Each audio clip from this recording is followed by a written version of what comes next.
Վերադարձանք ու եթե լուրջ լինենք, պետք է ասենք, որ միգուցե իրոք այսօրվա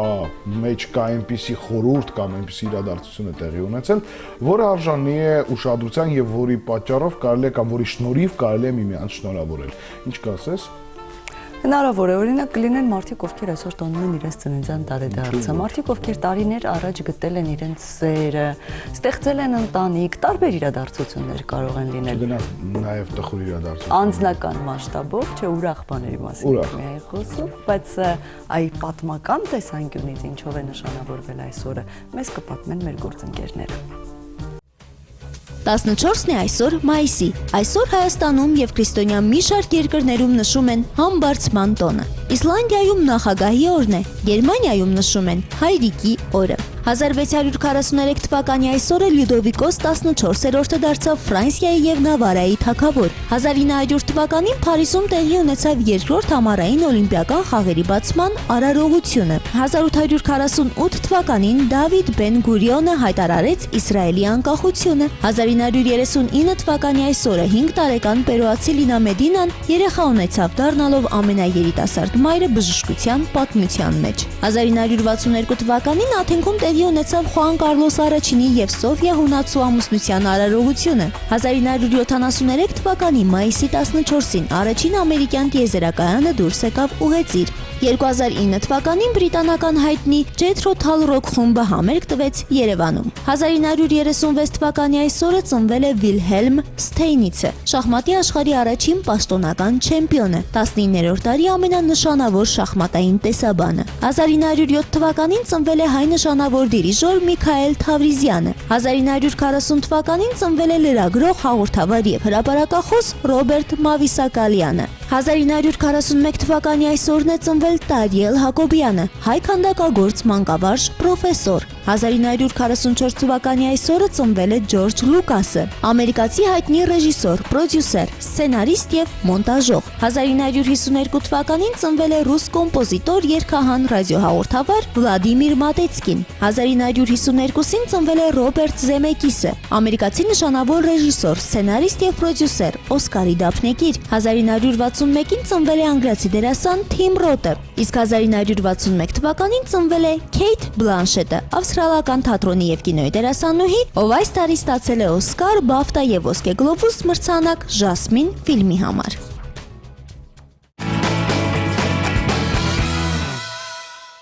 Դիտողներ շարունակում է ծրագիրը, ժամանակն է ձեզ ներկայացնելու մեր հյուրերին հաճույքով կանենք եւ մեր հաղորդման արդեն կարելի է ասել նոր բարեկամներից մեկին առաջինը ներկայացնենք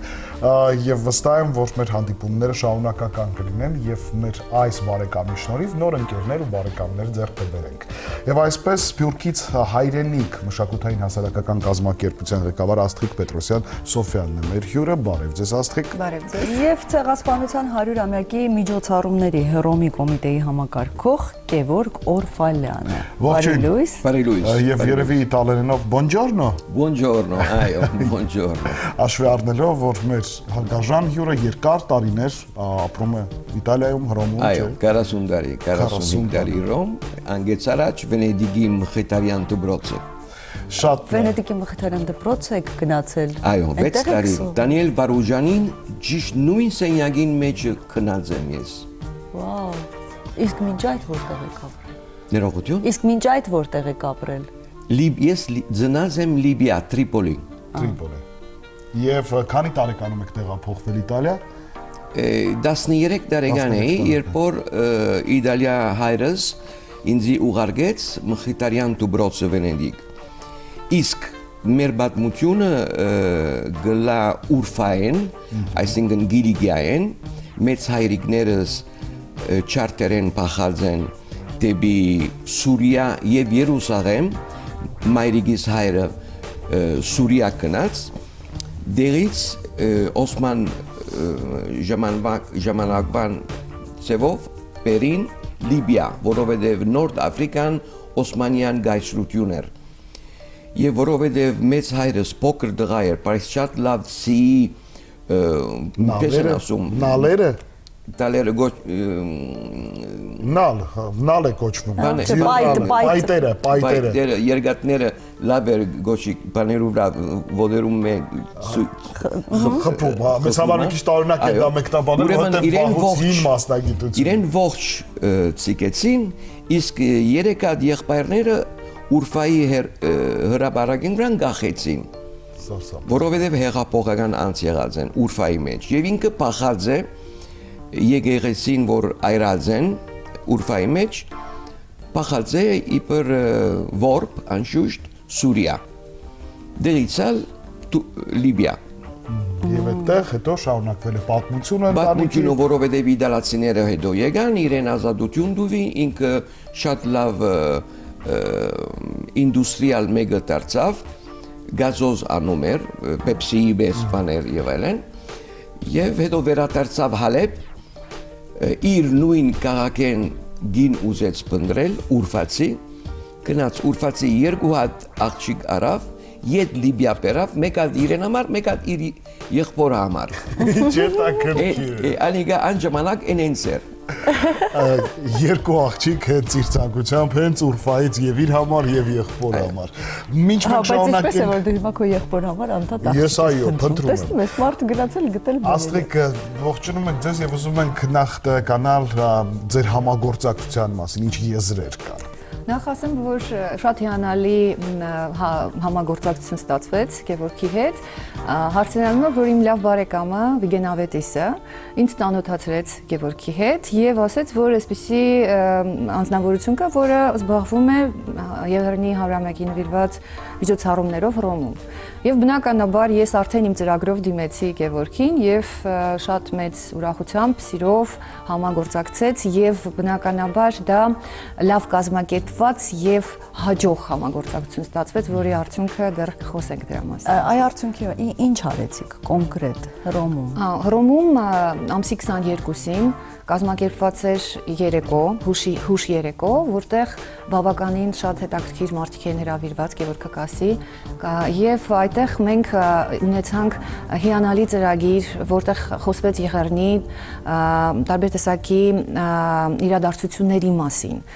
որ Գևորգը հիմա կնշի եւ ցուցադրվեցին տարազները։ Լուսիկ Ագուլեցու հավաքածուն, որը մենք Երևանից տարել էինք, արդեն Գերմանիայում ունեցանք երկու ցուցադրություն, դրա մասին խոսել ենք եւ հետո եկանք Հռոմ։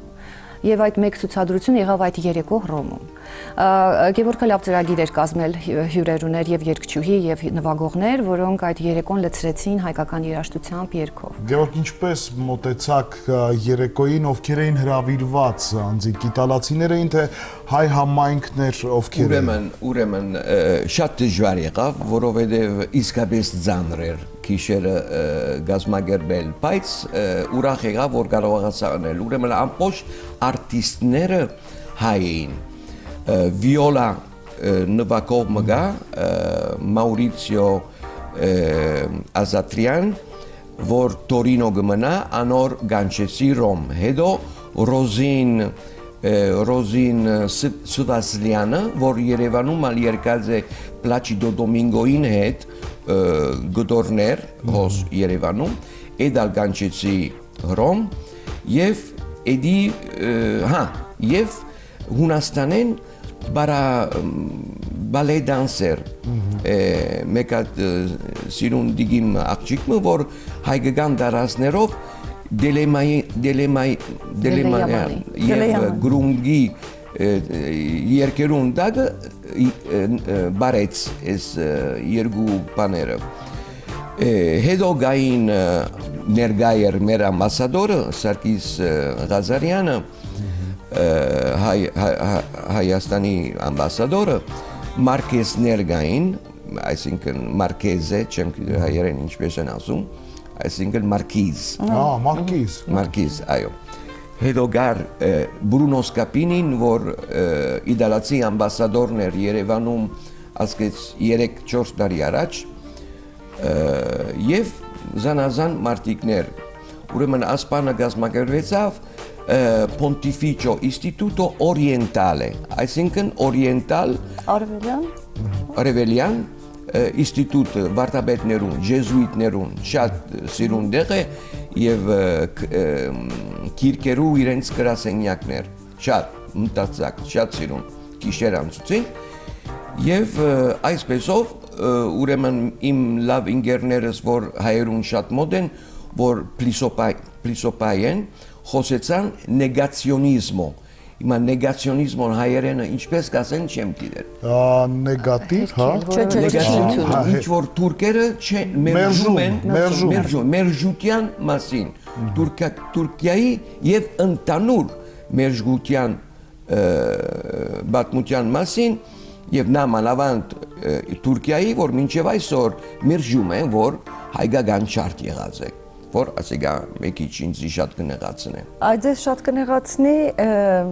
այդ արտահայտությունը, բայց ժամանակին դուք այնքան եք պայքարել դրա դեմ, որ նույնիսկ հայտնվել եք թուրքական բանտերում, ճիշտ է արդյոք թե ոչ։ Ինչպես եք հայտնվել ու ինչպես եք ազատվել։ 72-ին, ուրեմն ես գավարդեմ Մխիթարյան դուբրոցը 69-ին։ Գահստիմ Ռոմ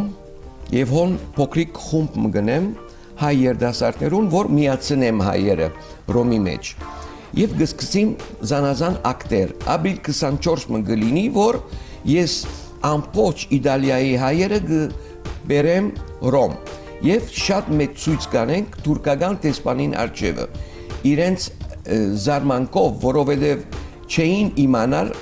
թե մենք թուրքական տեսփանին արջևը պետք է երտանք։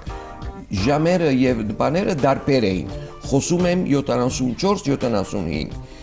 Հետո երբ մեր աղբերները սկսան թուրքական տեսփաններ սպանել 74, 73, 74, 75, ես իբր անց եղա, որ թերթերը իմ մասից կգրեին։ Եվ ես ինտերվյու գուտայի, որ այո, մենք պատմություն ունենք, ասե, մենք տերորիստ չենք, այլ իրավունք ունենք ոչ մարդ սպանելու անշուշտ, անիգա բարձր, բայց պաշտպանում էին մեր ինգերները, որ այնց տեսակ ակտիվներ անում էին, բայց համագիր չէի, ասենք։ Ուրեմն ասի թուրքական թերթերուն վրան կնաց։ Ես վերջապես շատ հեղափոխական ակտերով եւ մտածելակերպերով որոշեցի վերջապես երթալ Ուրֆա, որ Գիրիա գտնվի ավտոյով։ Որովհետև պետք է երթայի Բարսկաստան, ուր որ իմ անջամանական նշանածս կար, Եգիպտ մանուկյան։ Իստանբուլ գահստիմ, վիզա ունեի, երբ որ գերտամ այն ժամանակ իտալական անձնակիր չունեի, որովհետև ապոլիդ էի, որովհետև Լիբիայից Իտալիա որ եկա, իտալական պասպորտ չէին չունեի, լիբիացիներն ալ լիբիական պասպորտ չէին դուված իբր քրիստոնյա, ուրեմն Իտալիա գուկամ եւ գտիմեմ ապոլիդ պասպորտով գրեյ էսենս գրեյ ինչ են ասում gray color. Սա մոխրագույն։ Մոխրագույն, շնորհակալություն։ Մոխրագույն գույնով պասպորտ նկատի թուրքական տեսփանը եւ ասի ես Գևորգ Օրֆալյանն եմ։ Կարող եմ արդյոք Թուրքիա երթալ։ Ասին պրոբլեմ չկա, պետք է երթաս, որ տեսնես, որ չափ լավ են թուրքերը։ Ես հասա Թուրքիա, առաջին օրը բռնեցին ծովի վրա, գապեցին աչքերս, ցերկերս եւ հոն մդա դժոխք։ Այո։ Yes. Ինֆերնո։ Այո, ինֆերնո, դժոխք։ Ինֆերնո, դժոխք մդա։ Եվ հոն սկսան ինձի հարցակումնել, torture չեմ երայել։ Դանջել, եւ այլն, մոտավորապես առաջ կախնի ոստիկանության մեջ մեկ ամիս, որ ամենաբադն էր, մեկ ամիս կախնի ոստիկանության մեջ, հետո մնացած 4 ամիսները բանդի մեջ, ուր որ շատերը ցեզ մեծ դեսեր են ֆիլմը Midnight Express ֆիլմը, անիկա ինձ համար շակալ էր, ինչ որ իրեն բադայեցավ ինձ համար, բայց նույն պայնդի մեջ մնացի եւ նույն իսկական մարտիկները հանդիպած եմ, ոչ ֆիլմի մեջ, անոնք դերասան էին,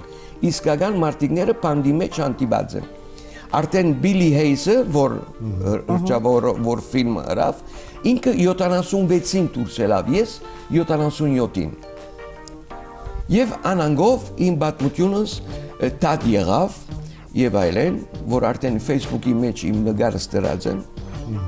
77 տարեկան է։ Առաջին սիգարետը դժբախտաբար ծխեցի պանդում աչքերս կապած եւ ցերկերս յետևը կապած, հավանաբար թուրքը վրաս բան եղավ, սիգարետ մտուավ։ Ու հետո դրանից հետո մինչև հիմա ծխում եք, թե Դժբախտաբար ամենավատ բանը, որ ինձ մնաց, սովորեցին այդ սիգարետ ծխելն է, այո, դժբախտ չի։ Մինչև 27 տարեկան մեկ հատ սիգարետ բերանս չէի դրած։ Իսկ պաստորեն այդ մղձավանջը ավարտվեց ապացույցների բացակայության պատճառով ձեզ ազատ արձակեցին։ Այո։ Արդյունքում ուղղակի 5 ամիս փորձություններով անցավ։ Այո։ Ինչպես որ Մոնտեին ալրին Փարիզում, որ իրեն տատ արեցին եւ չկարողացան բանեն իրեն ազատ բաներին։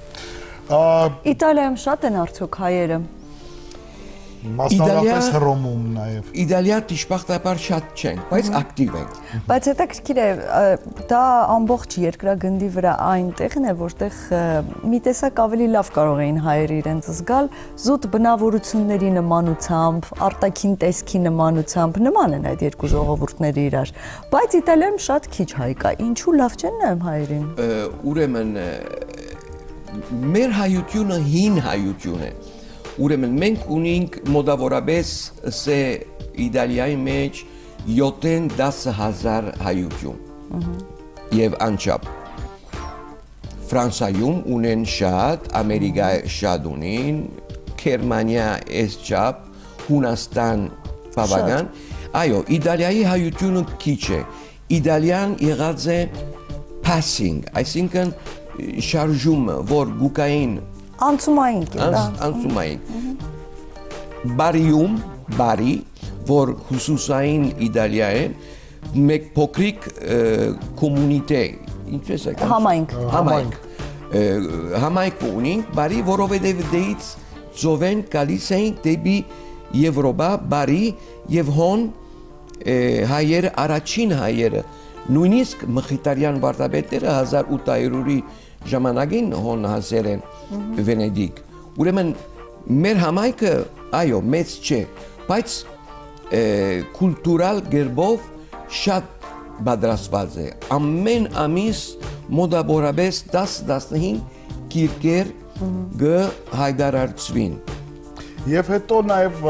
որքանով հասցրել ենք ուսումնասիրել, Իտալիանի տարբերություն այլ եվրոպական երկրների ավելի փակ է մեծ օտարազգի համայնքների համար։ Այնտեղ այդքան սևամորթ չես տեսնի, որքան օրինակ Ֆրանսիայում։ Ճիշտ է։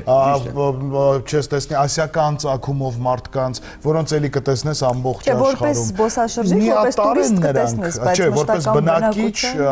այդպես հայերի պես են, կարծես թե ներս չեն թողում, հա, իտալացիները։ Մի քիչ չեմ ուզերսել, որ քսենոֆոբո չեմ գիտեր ինչպես են ասում։ Հենց այդպես։ Այո, այնպես։ Ուրեմն այո, իտալացիները շատ բան են, մի քիչ զգուշ են։ Բայց պետք է ասեմ, որ շատ օտարներ գալիս են այսօր Իտալիա, նամանավանդ Լիբիայից։ Ամեն օր հասնում են մանավանդ հիմա որ ամառն է, որ ծովը ավելի լավ է, մեծ նավակներ 100, 200, 300, 500 Մենք լսում ենք այդ պատմությունը, մարդիկ կյանքի գնով փրկվելու համար անօրինական տարբերակով գալիս են Իտալիա, նույնիսկ ճանապարհին մարդիկ կան, որ 2015 թվականն է, բայց ճանապարհին մահացություններով ամեն կերպ ձգտում են փախչել եւ գալ ու հաստատել։ Այո, որովհետեւ հոմբադերասկն է, որովհետեւ շատերը սուրիացի են, որ բախին ոտքով գուկան Լիբիա հետո նավակներ կառնեն։ Այո, Նայր, իտալացիները լավ ժողովուրդ են իրականության մեջ, շատ լավ, մեր պատմությունը լավ գիտեն, մեր պատմությունը, հայկական պատմությունը լավ գիտեն, մեր ստորիան եւ գհարկեն մեր կուլտուրը իրենք։ Բայց այո, մեկ ինչ փակ են եւ զգուշավոր։ Դուք ինչով եք զբաղվում Հռոմում, բացի հայրենանվեր, այսպես մտքերը, գործունեությունը, որպես մասնագետ, որ մասնագիտության մեջ կայացաք։ Ես համալսարանը փսիքոլոգ եղած եմ։ Հոգեբան։ Բայց բստիգուց արդեն ես գոշիկի վրա էր կորձը։ Այդտեղ էլ ընդհանրություն կա։ Սովետական շրջանում Հայաստանում էր, չէ՞, կոշկակարությունը մեծ դպրոց ուներ, իտալական կոշիկները եւս հայտնի են, երկուսն էլ կարողանում են լավ արտադրել։ Եվ շատ Փառք Աստուծո կարողացա սուկսե ունենալ արաբական նախ առաջին արաբական երկիրները երթալով Դուբայ, ապա երբ որտեղ Դուբայը այսօրվա Դուբայը չէ, մեկ հատ շենք 40 մետրոց ավելի չգար անջամանակ որ ես գերտայի 79-ին, 80-ին ադենները և ես կջամպորտեի 10-15-20 վալիզով նումուշներով մինագս անանք որ առաջ սկսա գալֆը ամբողջ արաբական երկիրները Աբու Դաբի, Դուբայ, Դոհա, Բահրեյն, Քուվեյթ, Ռիադ, Ջեդդա Խոբար, հետո Բեյրութ եւ հետո երբ որ Ռուսաստան, երբ որ Սովետը վերջացավ եւ Ռուսաստան երկիրները սկսա Ռուսաստանալ ձախել այս գոշիկները, լավ գոշիկներ, ես շատ բարձրակույն գոշիկներ ձախում էի Մանավանդ աղջիկի համար բարձր կրունկով, սիրուն։ Իսկ իտալուհիները սիրում են այդպես բարձր կրունկով կոշիկները։ Ասում են կոկետ են։ Ավելի ռուսերն են սիրում։ Բայց իտալուհիներն են նրանք նստում են իրենց սկուտերները, մոտոցիկլետները կամ ավելի շատ կանայք սկուտերը։ Դու պիտի տեսնես գեղեցիկ հագնված բարձրակրունկ կոշիկներով, բայց սաղավարտը դրած։ Իդեպ ասում են, որ դրանով նույնպես հայուհիներն ու իտալուհիները նման են, ի տարբերություն եվրոպական այլ երկրների, որտեղ օրինակ ֆրանսուհիները շատ համեստ են հագնվում, ինչպես իրենց հարմար է։ Իսկ իտալուհին պճնվում է գեղեցիկ։ Իտալուհին գիտե հագվել։ Այո։ Մինակ թիշերտ մը հագվի եւ ջինսը ինքը շիկ է։ Զարմանալի բան մնե։ Զարմանալի է։ Նույն հագուստը դու հագնես ու ինքը հագնի, տարբեր է։ Մենք ասում ենք ամենակարևոր բանը հագվելու մեջ գոշիկն է։ Եթե դու ջինս ունես եւ սիրուն գոշիկ ունես, շիկ ես։ Երբ մենք խոսեցինք ձեր գործունեությունից, Հայաստանում պատրաստում եք ձեր գործունեությունը ծավալել կամ ունենալ որևէ խանութ այստեղ հայրենիքում։ Չէ, ես ուրեմն մոռացա ասել, ես արդեն 5 տարի է, որ գոշիկի գործերս դադարեցրի։ Ուրեմն դունից մեջ ունիմ հիմա bed and breakfast, փոքր հոթելի պես, եւ հոն վարձում եմ սենյակները եւ անով գաբրի, Ռոմում, այո, Ռոմում։ Հրաշալի, փոքրիկ հյուրանոց։ Փոքրիկ հյուրանոց, 7 սենյակ պլաս 3 սենյակ իմ դանս մեջ վարձում ենք եւ անով գաբրիմ։ Այսօր ուզում եմ նվիրվել 100-ին 100 հայկական մշակութային եւ հայկական հարցերով եւ աս միջոցով ուզում եմ ասել, որ գուսամ եւ Երևան եկա, որ հանդիպիմ բարախումբ կա փոքր բզդիկներու 8 տարեկանից մինչև 14 տարեկանից, որ Իտալիա գալիս են Մոնտեկատինի բարեկամության խումբը եւ ես կազմակերպում եմ 17 հուլիսին հրավիրել Ռոմ, ուրեմն իրենց տադրոն գտնալ, քնելու դեղ գտնալ Եվ ամբողջ այցը կազմակերպել։ Այո, 30 փոքրիկ են, այսինքն 25 հատ փոքրիկ եւ 5 հատ մեծ։ Որոնք ուղեկցել են։ Մենք մի փոքրիկ դադար վերցնենք այս պահին, ընդմիջենք ծրագիրը գովազդով, վերադառնանք շարունակենք մեր զրույցը։ Վերադարձանք սիրելի հեռուստատողներ, ես հիշեցնում եմ, որ մեր հյուրերն են այսօր Սփյուռքից հայրենիք մշակութային հասարակական կազմակերպության ղեկավար Աստղիկ Պետրոսյան Սոֆյանը։ Որ համեստորեն նստած է գրեթե չի խոսում։ Դե մեզ թույլ է տալիս շփվել մեր հյուրի հետ։ Բայց մենք էլի քանի որ առիթ ունենալու ենք Աստղիկի հետ հանդիպելու վաղը եթերում, այդ իսկ պատճառով այդքան չենք տանջում Աստղիկի։ Մենք դեռ վաղն ենք հանդիպելու պաստորեն Աստղիկ։ Եվ նաև մեր հյուրն է Ցեղասպանության 100-ամյակի միջոցառումների Հռոմի կոմիտեի համակարգող Գևորգ Օրֆալյանը, շատ հետաքրքիր յուրահատուկ նիմա։ Եթե հնարավոր լիներ ասել, որ մենք նրա կյանքը 15-20 րոպեների ընթացքում հակիրճ ներկայացրեցինք, այն շատ բուրն էր եւ շատ իրադարձություններով լեցուն։ Երբևէ մտածել եք ֆիլմ նկարահանել ձեր անցած ճանապարհի մասին։ Ուրեմն, այո, ճիշտ այդ կետը դու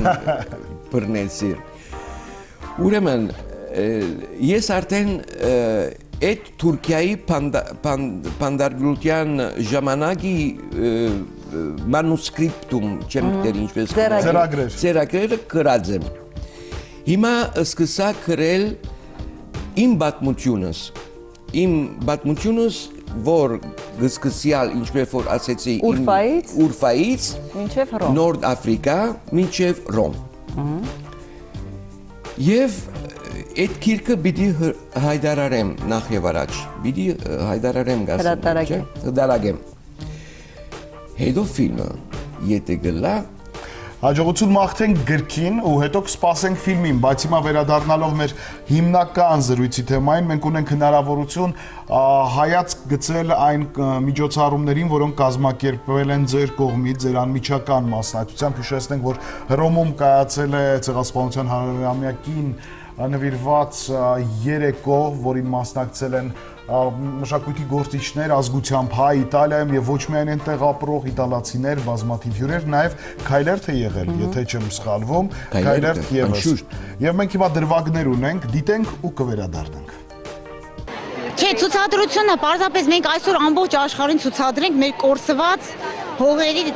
տարազները, որ մենք ունեցել ենք հարուստ մշակույթ, ամենակարևորը, որ մեր մշակույթը այսօր կորցված է։ Մեր նպատակն է ամբողջ աշխարհը իմանա, որ 100 տարի առաջ մենք ունեցել ենք հարուստ մշակույթ եւ մեր ամեն գավառ ունեցել է իր տարազը, իր մշակույթը։ Այսինքն մենք մեկը չենք ունեցել, մենք ունեցել ենք հազարները, որ այսօր մեր հետ չեն։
Ահա եւ դիտեցինք տեսանյութը,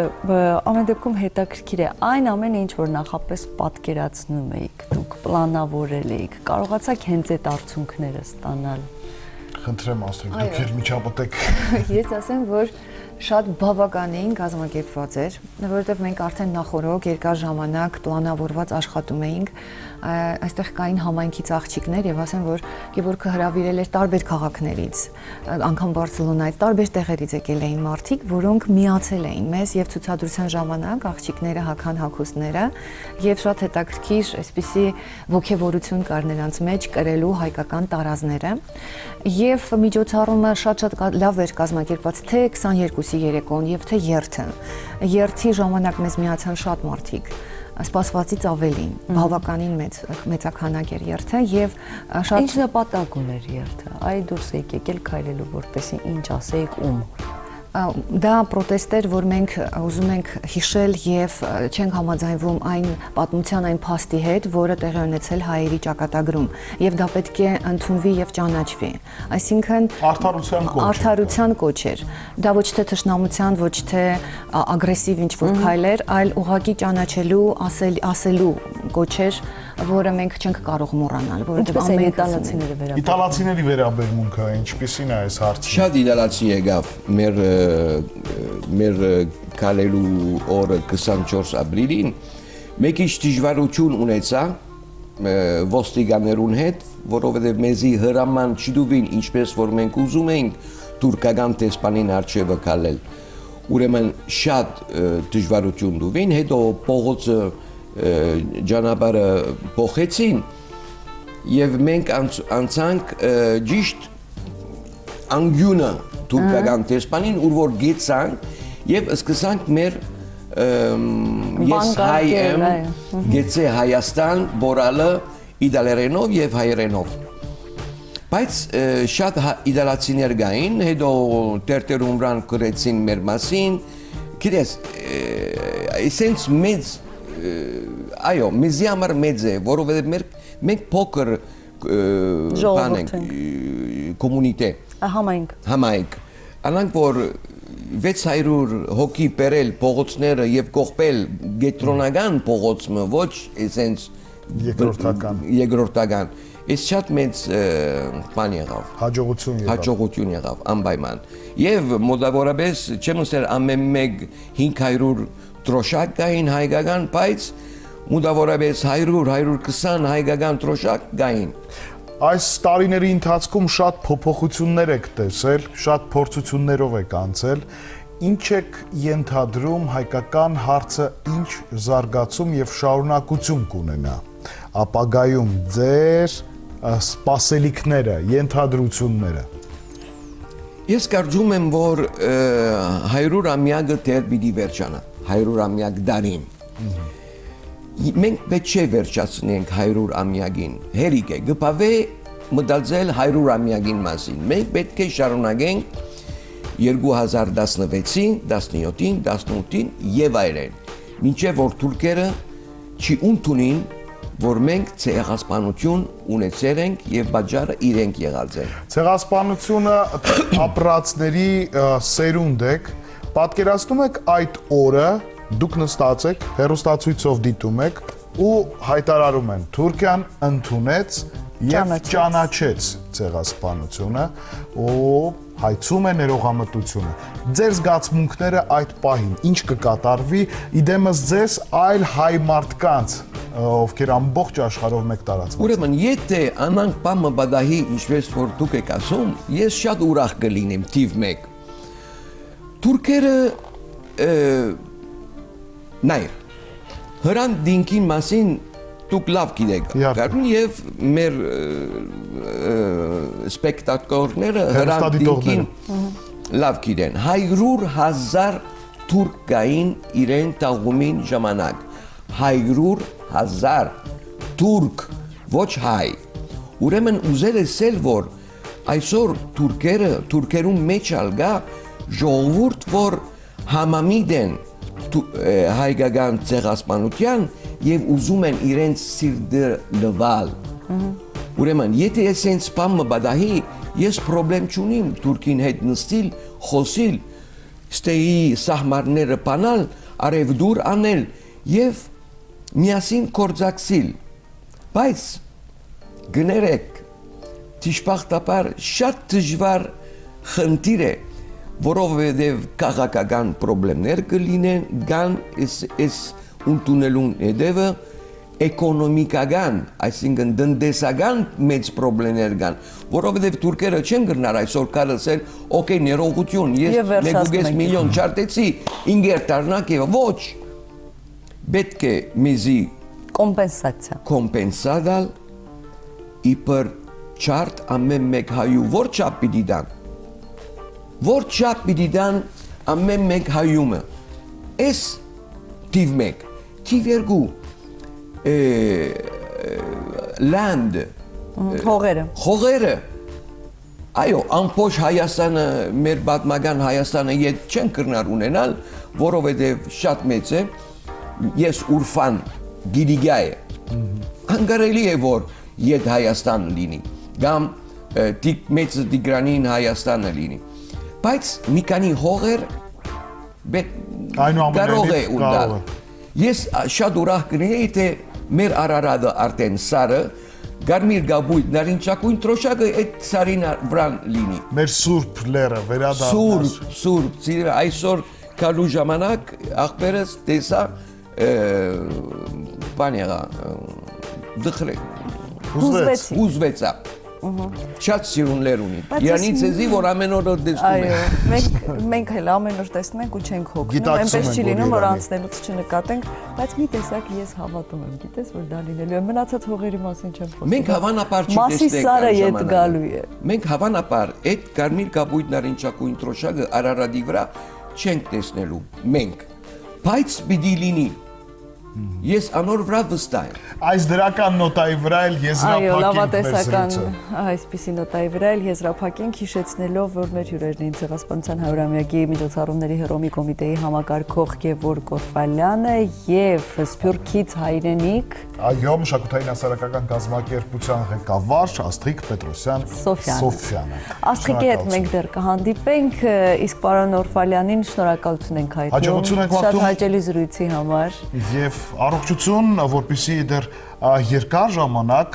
հասցնեք ավարտին բոլոր այն նախանշած գործերը, որ ունեք։ Առաջինը փաստորեն գիրքը կարող է լինել, որը պատրաստում է Այո, երբ որ պատրաստ կլինի, նորեն դարձյալ հոսք ուկանք։ Մենք կսպասենք ձեզ։ Շնորհակալություն, իսկ մենք կհանդիպենք քիչ անց, շարունակեք մնալ մեզ հետ։ Ձեր երուստատողներ շարունակվում է մեր ծրագիրը եւ մենք ընդհանրապես մեր ծրագրի ընթացքում հնարավորություն ենք ունենում ոչ միայն ձեզ ծանոթացնելու, այլ անձամբ ծանոթանալու տարբեր լավ մարդկանց հետ, ովքեր իրենց գործունեության բնույթով օրերից մի օր հայտնվում են մեր ուշադրության Այո, կենտրոնում։ վերջերս նրա անունը շատ է հնչում ակումբային համերգների շրջանակներում, չգիտեմ, երաժշտական կատարումներ եւ մեզ էլ հետաքրքրեց ի վերջո զրուցել նրա հետ, ծանոթանալ եւ տեսնել թե ով է նա, Դիդիկովսկի։ Դիդիկովսկի, այսպես չէ ներկայացնենք։ Բարև ձեզ։ Բարև ձեզ։ Ես գիտեմ, որ դուք եւ հանգիստ խոսում եք ռուսերեն, հա ավելի առաջնայինը, բայց կարող եք զրուցել եւ հայերեն եւ ռուսերեն, ինչպես ձեզ հարմար կլինի։ Երկու լեզվով։ Երկու լեզվով։ Բարև։ Ես շատ եմ լսել ձեր մասին իմ շատ մտերիմ ընկերներից։ Հիացական խոսքեր, ոգևորություն, ձեր ելույթներից եւ այլն։ Ափսոս առիթ չի եղել ներկա գտնվելու, բայց փաստորեն հունիսի 1-ին Երևանում դուք այդ բացը ուզում եք լրացնեք։ Եվ ձեզ սիրով սպասում եմ համերգիս։ Մեծ սիրով ընդունում։ Ինչ համերգ է լինելու։ Դենելու է ջազային համերգ երկու բաժնից։ Լինելու են իհարկե, ինչպես միշտ ջազային ստանդարտներ, կան եւ աշխարհի հիթերը ու նաև լինելու են մեր հայկական 3 գործ երևի թե այդպես։ Քանի որ ես Երևանում եմ, բայց իմ երգերը սկսեցի երգել հայերեն, սկսեցի երգել հենց Մոսկվայում ավելի ճիշտ։ Որտեւ ամեն համերգից մոտենում էին, ասում են, իսկ դուք հայերեն չեք երգում։ Իսկ դե միշտ ուզես թե չուզես հայերը գալիս են, իմանալով, որ ինքդ հայ ես։ Այո, հայոյի երգչուհի, ու մոտենում ես, իսկ ինչու դուք չեք երգում հայերեն։ Այսինքն հարցերից պարտավորված գացիք վերջի ունենալ ռեպերտուարում հայկական երգեր։ Անգարկեցի իմ երգացանքի մեջ 2 երգ։ Որոնք եք սիրում երգել հայկական։ Դե ես իմ համերգին որպես կոչ, որպես չմոռանանք մեր արմատների մասին Դլեաման եմ երգում։ Չնայած շատ դժվար է ինձ երգել Դլեաման, ես կարծում եմ, որ դրան հատուկ կոկորդ է պետք կատարի, երաժիշտներից կհասկանան, երգիչները։ Այդպես, բայց ես ավելի շատ հոգու վրա եմ շեշտը դնում, հոգով կատարելու, այդպես։ Բարձ է։ Դիանա, Как вам удобно։ Մի փոքր ձեր պատմությունը կպատմեք, ոնց ստացվեց եւ Որտեղ եք ծնվել։ Որտեղ եք ծնվել։ Օ, Կյանք ուր է տարել։ Կյանք որ ճանապարհներով է տարել։ Երևի թե ինձ աշխարհով է տանում ու գիտեք, говорят следующее: бойтесь своих желаний, они имеют Привычку. способность исполняться, да. Եվ ձեր ցանկությունները փաստորեն իրականացել են։ Ու իրականանում են։ Սկսենք ամենասկզբից, երբ որ դուք պոչիկներ եք կապում ու դեռ դպրոց եք գնում, որտեղ եք դպրոց գնում։ Ես գնում էի Բաքվում։ Ահա։ Ես ծնվել եմ Բաքվում։ Ու 11 տարեկանում մենք ընտանիքով եկանք շարժերի հետ կապված, Ղարաբաղյան շարժերի հետ կապված եկանք Երևան։ Շրջության մեջ մնացել է, ինչպես լքեցիք քաղաքը, ինչպես ձեր տունը լքեցիք, բակը։ Իհարկե, շատ վառ, շատ ցավոտ եւ շատ վառ։ Հենց այդ դրա պատճառով էլ ես եկա Հայաստան 100-ամյակի կապակցությամբ մեր ցեղասպանության ես դա իմ համար առաջնահերթ էր լինել իմ ժողովրդի, իմ երկրում, իմ Երևանում հայերի հետ միասին։ Եկաք Հայաստան, հետո Ռուսաստան, թե միանգամից Բաքվից գնացիք Ռուսաստան։ Նո, ես Երևանում եմ երկար տարիներ, 24 մոտ։ 24 տարի։ Այո։ Ես չգիտեմ էլ որտեղից եմ, Երևանից եմ, թե Մոսկվայից։ Դրա համար ասում եմ աշխարհի մարդ, չեմ կարող ասել։ Ու ես գիտեմ, որ Մոսկվան իմ վերջնակետը չի։ Աշխարհի մարդ ասելով, այ մենք Լուսինի հետ շատ հաճախ զրուցում ենք այդ ցավոտ թեմայի մասին, երբ թեկուզ հենց Բաքվից ստիպված եղան բազմաթիվ մեր հայրենակիցներ դուրս գալ, թողնել իրենց տները եւ փրկելով իրենց կյանքը ուղակի հասցնել օր առաջ վերադառնալ հայրենիք։ Մի բան ասեմ, ես ինչ հիմա հիշում եմ, որ մեր ընտանիքում այդ խոսակցությունները եղել են, որ մենք ուզում էինք գայինք տեղափոխվենք Երևան։ Իսկ դա արդեն առիթ հանդիսացավ 88-ին եւ տեղափոխվեցինք, հա, արդեն տեղափոխվեցինք։ Այնուամենայնիվ հարց, մի գրքի ազդեցության տակ ենք ես ու Լուսինեն, կային մարդիկ, թեկուզ եւ ադրբեջանցի, որոնք լավ հարևաններ էին ձեզ համար, որոնց հիշում եք առ այսօր եւ նրանց միանշանակ անգամ ես զանգարել եմ եւ իմ դասատուին Դաշնամուրին, ով որ մեզ փրկել է, ցավոք սրտի մահացել է, հեռացել է կյանքից, հայրիկիս ընկերներ, որը մինչ վերջի օրը մնացել էր, մնում էր մեր տանը ու դուռը ինքն էր բացում, երբ որ Դուրը ծեծում։ դուրը թակում ուզում էին, չեմ ուզում ասեմ վատ բաներ, չպատմեն։ Երաժշտական գործունեության մասին էլի վերադառնանք Մեծոյում ամսի 1-ին հայ հանդիսատեսը լավ երեկո է ունենալու։ Հունիսի 1-ը գիտենք երեխաների պաշտպանության օրն է։ Արդյոք ինչ որ կերպ կապված է։ Հատուկ եմ ընտրել այդ օրը։ Так как я очень люблю очень детей, а не меня. Ես չեմ հիշում տենց մի օր, երբ որ ես լինեմ բեմում ու եթե հանկարծ սրահում լինում են երեխաներ, իրանք չեն շրջապատում ինձ։ Ինձ թվում էր բոլոր երգչուհիները կամ երաժիշտների հետ դա կատարվում, բայց կյանքը ցույց տվեց, որ չէ, հատուկ ինչ որ ձգողական ուժ ունենք։ Ու սենց կախվում են սենց խաղողների պես, միկրոֆոնից, շորից, բան գալիս են։ Դրա համար ես դա իմ սրտի ցանկություն էր, երբ որ օրեր կային ընտրելու որ օրը համերգ դնենք, ես ասացի հունիսի 1-ին։ Շատ հետաքրքիր պաստառ ունեք, ասացիք, որ այն ստեղծել է ձեր ընկերուհին, հա, ինչպես։ Աննա Հակոբյանի հատուկ շնորհակալություն եմ ասել, ուզում Լաննայիս Անուշկա շատ մերսի պաստառի համար 6 տարի Ֆլորենցիա սովորելուց հետո վերադարձավ Երևան, ինձ ստացեց մեզ մոտ նույն հատիպը կյանք ընթանում։ Ինքն էր զգաց, որ պիտի վերադառնա Երևան։ Շատ պատական իմացա, որ Երևանում հանդիպեցինք, խոսեցինք ու տենց ծնվեց ցանկությունը, որ պաստառը ինքը իր ձեռքով իլյուստրացիան նկարի, շատ սիրուն է, երբ որ նայում եմ նմանություն ոնց ասեմ, եւ կա եւ չկա, բայց ես ավելի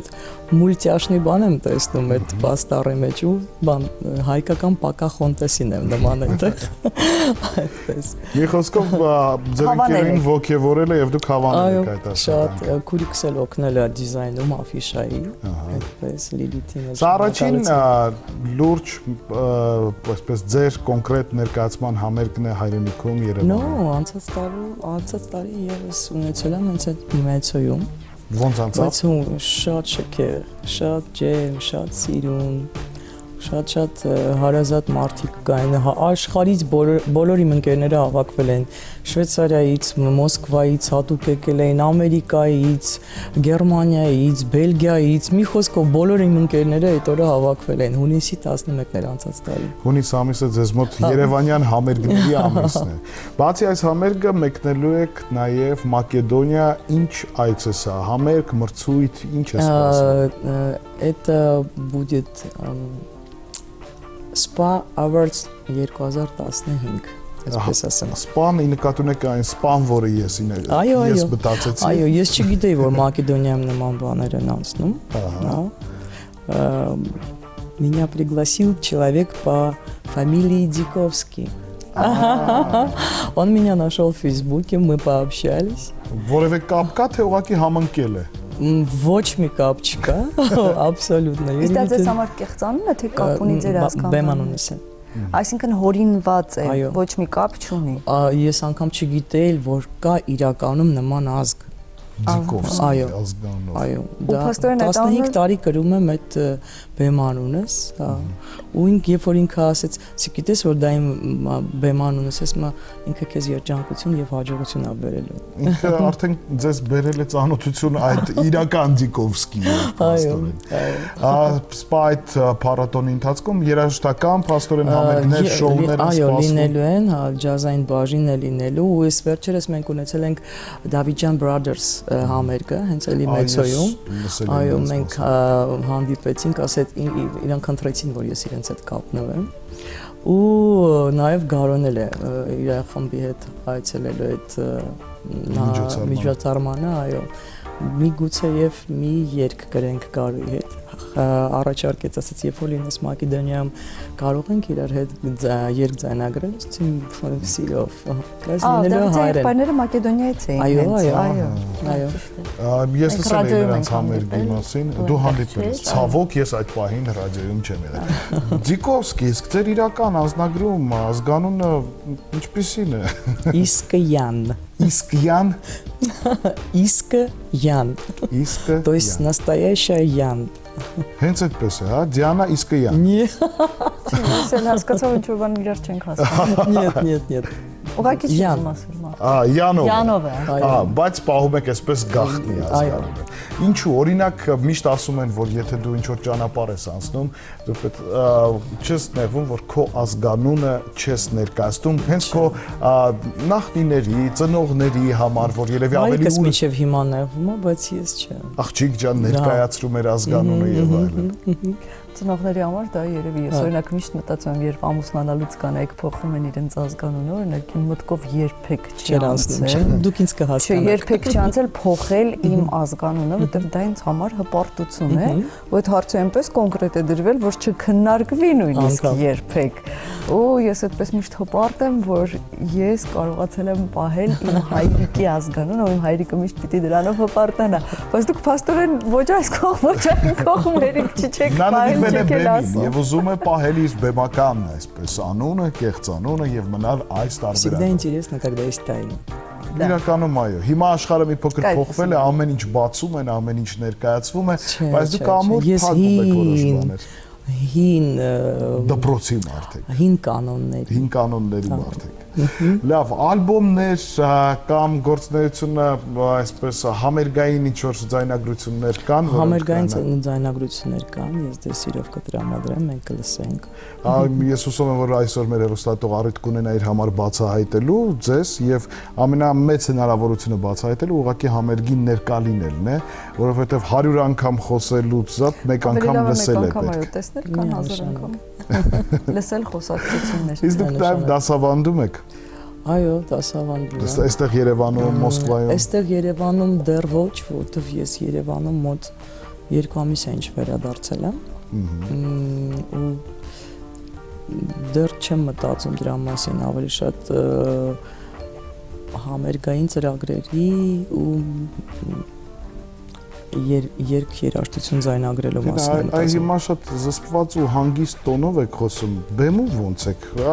Ինչ որ կատաղի բաներ լինում են, թե էլ այսպես Պորտկումներ լինում են, այո։ լինում են։ Պորտկումներ լինում են, այո։ Որովհետև շատ այսպես հավաք կերպարով եք հանդես գալիս հանգիստ։ Օ, ես դրան շատ երկար եմ եկել։ Հա, ես միշտ եմ եղել էմոցիոնալ ու միշտ պիկի վրա է եղել ու դա ինձ շատ խանգարել է։